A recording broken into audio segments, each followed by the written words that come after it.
Yang kedua yang saya ingin titik beratkan teman-teman sekalian, dan ini yang paling banyak di Indonesia dimasuki oleh syaitan, didukung juga dengan media-media syaitan. Masalah pintu takut. Takut. Kenapa dukun-dukun itu kalau kita masuk ke tempatnya selalu gelap, ada tengkorak, remang-remang? Karena antum harus takut dulu. Kalau ada rasa takut bisa dikuasai sama dia. Tapi kalau tidak takut gak bisa.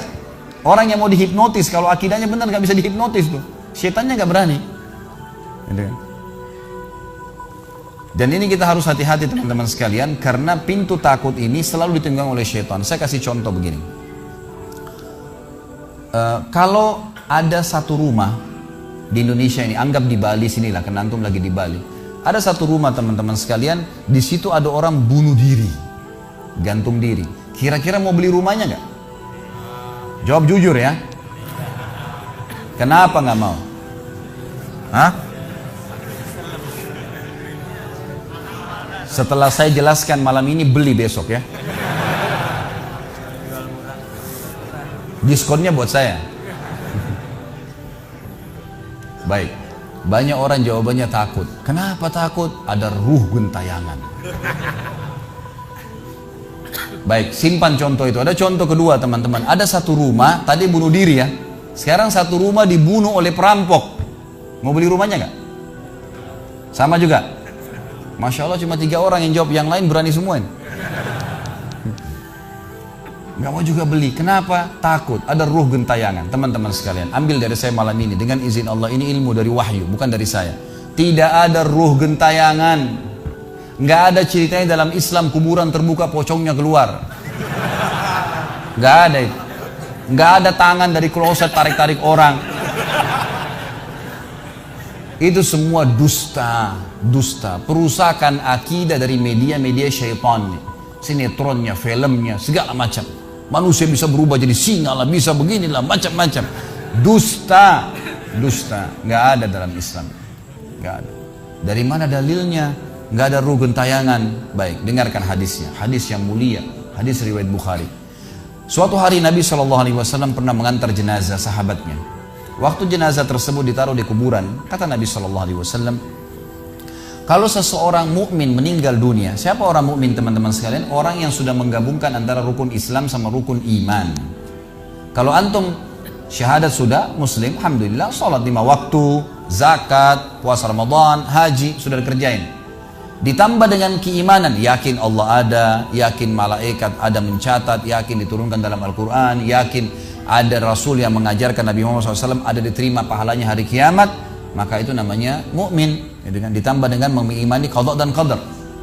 Kalau ada orang sholat, Allah ada nggak ya? Malaikat catat nggak ya? Hari kiamat saya terima nggak? Ini masih muslim, belum mukmin, masih level di bawah. Pertama muslim dulu baru mukmin. Makanya dalam hadis disebutkan ada iman, ada Islam, ada iman, ada ihsan, gitu kan? Ini level-levelnya. Nah kata Nabi SAW, kalau orang mukmin menggabungkan antara rukun Islam sama rukun iman, sholat yakin Allah ada, sholat begini dan seterusnya, maka akan datang kepadanya 3 sosok malaikat pada saat meninggal. Dan ini teman-teman bukan dongeng saya ceritakan, ini hadis Nabi, berita wahyu yang pasti kita semua akan saksikan. Demi Allah ini benar, ini wahyu, gitu kan? Malaikat datang, di kiri kanannya malaikat rahmah yang membawa kain kafan dari surga, yang satu malaikat maut di ubun-ubun kepalanya sambil berkata, ya ayyatuhan nafsul mutmainnah irji ila rabbiki radiyatan mardiyah. Hai jiwa yang baik, keluarlah kepada rahmat dan pengampunan Tuhanmu. Kata Nabi SAW, ruhnya keluar lebih mudah daripada air dari mulut kendi, cepat sekali. Begitu keluar, belum sesaat keluar ditangkap oleh malaikat rahmat, dibungkus dengan kain kafan dari surga, dibawa ke langit. Begitu dibawa ke langit, menembus 7 lapis langit, semua malaikat-malaikat di atas langit sana berkata, ruhnya siapa ini? Sungguh mulia ruh ini. Kenapa? Kata Nabi SAW, karena ruh itu mengeluarkan bau yang lebih wangi daripada bau kasturi. Semoga kita semua insya Allah termasuk. Maka kata Nabi SAW, malaikat rahmah mengatakan ini Fulan bin Fulan, namanya yang paling mulia di dunia. Lalu kemudian ditembuskan sampai langit ke-7, lalu kemudian terdengar suara dari langit ke-7. Allah Azza wa Jalla berkata, catatkan hambaku termasuk penghuni surga, kembalikan dia di dunia, di sana saya ciptakan, di sana pula saya akan bangkitkan. Diantar ruhnya bersamaan jasadnya, diantar oleh kerabatnya. Baru 3 langkah mereka jalan, dia masih bisa. Ruh ini masih mendengarkan suara sendal mereka. Lalu malaikat datang mendudukkan dia lalu berkata, siapa Tuhanmu, siapa nabimu, apa kitabmu. Lalu dia kalau orang beriman, kata Nabi SAW, Allah berfirman, yuthabbitullahu alladhina amanu bil qawli tsabit fil hayatid dunya fil akhirah. Allah akan tetapkan jawaban di lisan orang-orang beriman di dunia. Kalau dia belajari agama ini lalu ditanya, kenapa kau sholat, kenapa kau puasa, dia akan punya jawaban dari wahyu. Dan di akhirat, kata ulama tafsir, adalah yang dimaksud pertanyaan mungkar nakir atau malaikat di kuburan. Ringkas cerita adalah dia akan menjawab, Tuhanku Allah, Nabiku Muhammad, kitabku Al-Quran. Pada saat dia jawab jawaban itu teman-teman sekalian, maka tiba-tiba saja kata Nabi SAW, malaikat tersebut membukakan baginya pintu neraka.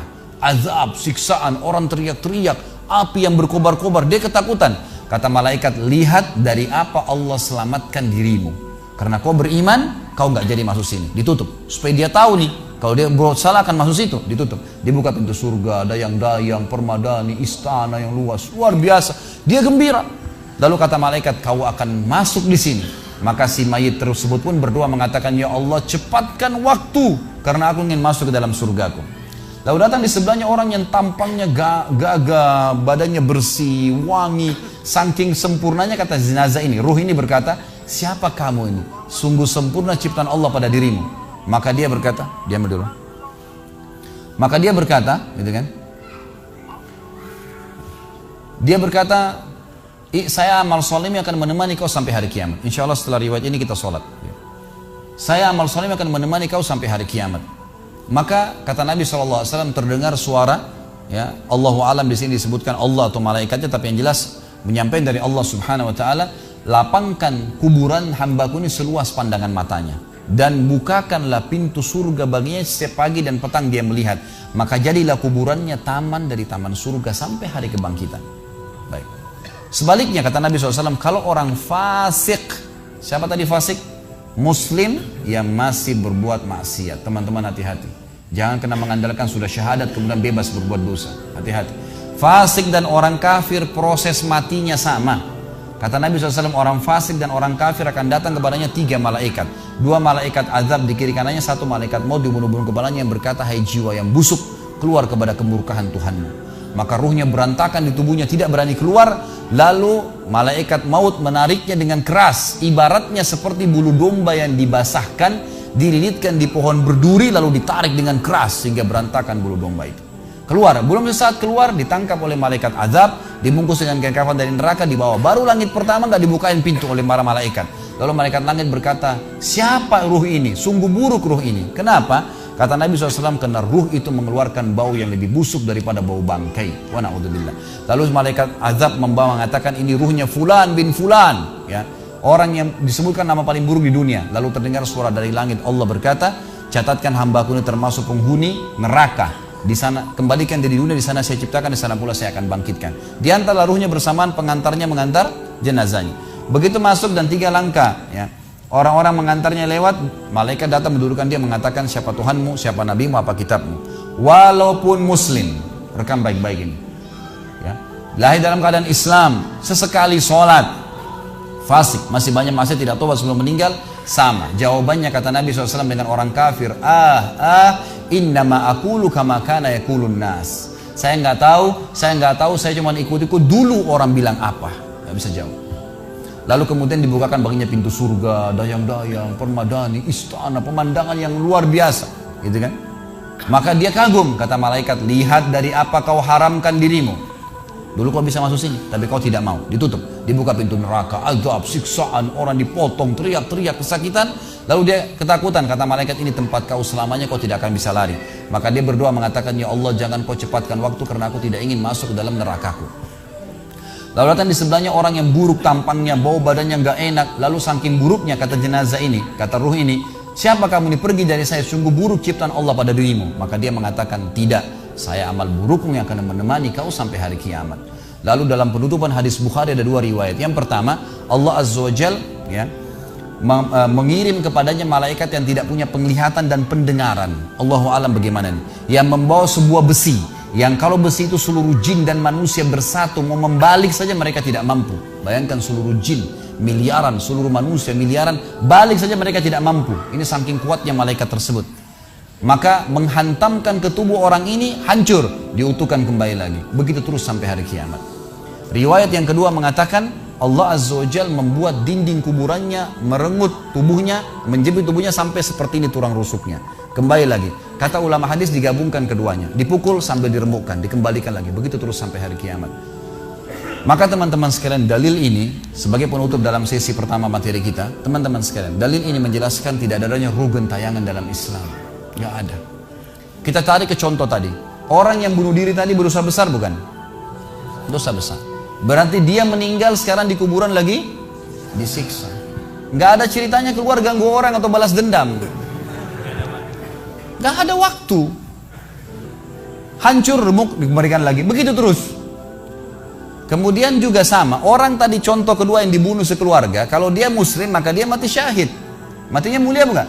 Mulia. Berarti lagi nikmatin kuburannya taman dari taman surga. Nggak ada ceritanya tuh mereka keluar lagi ganggu orang. Gitu kan. Jadi mulai sekarang beli rumah yang banyak dianggap keramat tuh. Bacain surah Al-Baqarah, ada semua syaitannya tuh. Harus yakin dengan sabda Nabi SAW, rumah yang dibaca surah Al-Baqarah tidak akan masuk syaitan. Nggak ada. Takut semua syaitannya. Baik, kita tutup dengan kata-kata saya teman-teman sekalian. Lalu dari mana kalau saya beli rumah saya pernah dengar suara bayi di atas rumah, atap rumah saya. Saya pernah dengar suara cangkul di belakang rumah, pintu bunyi sendiri, gitu kan. Itu semua permainan syaitan yang ada di sekitar rumah itu, atau Anda yang bermasalah. Harus diruqyah. Dibacain ayat, ada sihirnya tuh. Mungkin pernah mandi dulu ilmu kebal, mungkin pernah ini, mungkin pernah bersemedi, apalah macam-macam yang khurafat ini, maka dia harus diruqyah. Jadi harus diobatin. Baik, begini contohnya. Kalau kita lagi lewatin tadi rumah yang orang ada bunuh diri, ini kalau ada syaitan di sini marah dengan saya, tapi saya nggak peduli. Memang dia musuh kita. A'udzubillahi minasyaitonirrajim. Gitu kan. Allah hancurin mereka. Gitu kan. Yang jelas teman-teman sekalian, kalau kita lewat di rumah yang ada orang bunuh diri, gitu kan. Misal pagarnya 10 meter, begitu kita jalan 1 meter pertama, semua syaitan itu gerumunin kita tuh. Tuh yang bunuh diri itu perempuan, matanya belalak, rambutnya panjang, keluar darah dari hidungnya. Terus dibisikin. Orang yang takut, manusia yang takut, maka pada saat dia balik ke tempat yang tadi syaitan bisikin dia itu, dia lihat betul nanti perempuan tuh. Karena dia takut, jadi dia bisa lihat. Yang takut saja bisa lihat, yang tidak takut tidak bakal lihat. Makanya kalau ada temannya jalan di sebelah nggak takut, tanya, kau lihat nggak? Dia bilang nggak. Kalau dia bayangkan nenek-nenek, dia lihat nenek-nenek temannya. Permainan syaitan. Maka orang beriman mustahil melihat yang seperti itu. Nggak ada ceritanya. Atau dasarnya orang itu kena sihir tadi. Maka bisa melihat penampakan karena ada syaitan yang mengganggu dia, dan dia dasarnya membuka diri untuk itu. Makanya harus ruqyah, obat. Gitu kan? Ada metode pengobatan, tentu bisa lihat di YouTube, ada ceramah saya, ruqyah syariah. Ya, nama saya diketik, insya Allah ada tata cara yang sudah saya ajarkan caranya mengobatin itu. Tapi yang jelas itu semua permainan syaitan, teman-teman sekalian. Dan inilah poin pertama, pintu pertama untuk takut kepada Allah Subhanahu wa Ta'ala. Artinya semua selain Allah dalam makhluk jangan pernah takut dengan mereka. Syaitan pun yang biasa dianggap menakutkan bagi manusia itu dusta semua. Sampai sabda Nabi SAW mulia, hadis Bukhari, siapa yang membaca Bismillah, Bismillah, maka syaitan yang ada di sekitarnya menjadi kecil seperti lalat. Jadi orang yang gambarkan syaitan besar itu tidak benar semua. Kata Nabi SAW dalam hadis Bukhari yang lain, siapa yang mau masuk ke rumahnya lalu dia baca Assalamualaikum, salam warahmatullahi wabarakatuh, syaitan di sekitar rumahnya berkata kepada teman-temannya, tidak ada tempat nginap buat kalian malam ini. Salam saja sudah jadi benteng, nggak bisa masuk. Kalau dia makan dengan baca Bismillah, ya, dia baca Bismillah, maka syaitan berkata lagi sama teman-temannya, tidak ada makan malam buat kalian malam ini. Nggak bisa cuy. Dan syaitan tidak bisa membuka dan menembus tembok atau pintu manusia. Dusta semua itu tembus tembok, tembus pintu, dusta. Karena Nabi SAW yang bilang, syaitan tidak bisa membuka kembali pintu ditutup oleh manusia. Syaitan tidak bisa membalikkan ya, panci yang sudah ditutup oleh manusia. Maka padamkanlah lampu kalian, tutuplah panci-panci kalian, karena syaitan bisa menunggangi makhluk yang lain. Sebagai penutup hadis Nabi SAW, pernah ada seorang sahabat membawa tikus ditangkap malam hari. Pada saat ditangkap tikus tersebut, lalu sahabatnya tidak bunuh, dipegang sama dia, dibawa ke masjid. Dia bilang, ya Rasulullah, ini tadi ya, saya tangkap di rumah saya apain hewan ini? Boleh saya bunuh atau enggak? Kata Nabi SAW, jadi tikus itu sambil ditahan oleh sahabat. Kebetulan Nabi SAW punya tikar yang dipakai sholat, di sebelahnya ada lilin kecil, minyak dengan api gitu kan. Lalu tikus ini sementara Nabi SAW bicara sama sahabat, lepas, menyentuh ya lilin Nabi SAW, lalu tumpah minyaknya di sejadah, di tikarnya Nabi, terbakar. Kata Nabi SAW, sesungguhnya hewan ini fasiqah, fuaisiqah, buruk, boleh dibunuh gitu kan. Dan syaitan menunggangi hewan seperti ini untuk membakar rumah-rumah kalian. Tapi mereka tidak bisa membakar langsung. Mereka cuma bisa menggunakan hewan yang kebetulan lewat dan seterusnya. Seperti misalnya syaitan bisa menggoda manusia lain untuk mengganggu kita, gitu kan. Tapi untuk dia langsung tidak ada cerita. Itu semua tidak benar, teman-teman sekalian. Insya Allah kita lanjutkan nanti setelah sholat isya, dan kita tunda ba'diyah isyanya supaya menghemat waktu. Subhanakallahumma bihamdika asyhadu an la ilaha illa anta astaghfiruka wa atubu ilaik. Wassalamualaikum warahmatullahi wabarakatuh.